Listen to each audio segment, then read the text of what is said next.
స్వీకరించిన శాంతనుడు గంగాదేవిని వివాహం చేసుకుంటాడు. అలా వివాహమైన సంవత్సరానికి వీరికి ఒక మగబిడ్డ జన్మిస్తాడు. శాంతనుడు చాలా ఆనందంగా ఉంటాడు. కానీ ఆ సంతోషం ఎక్కువ సమయం నిలవదు. గంగాదేవి ఆ బిడ్డను తీసుకుని గంగానది వద్దకు వచ్చి శాంతనుడు చూస్తుండగానే ఆ బిడ్డను ఆ నదిలో పడవేసింది.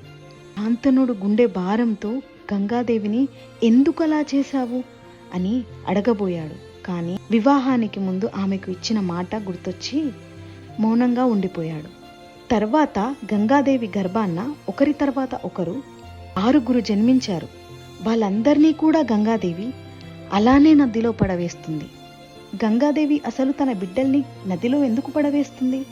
శాంతనుడికి ఇంకా వారసులు ఉంటారా? ఉంటే ఎవరు అని తర్వాత ఎపిసోడ్లో తెలుసుకుందాము. మీకు ఈ వీడియో నచ్చితే like, share, subscribe and comment చేయండి. జై శ్రీ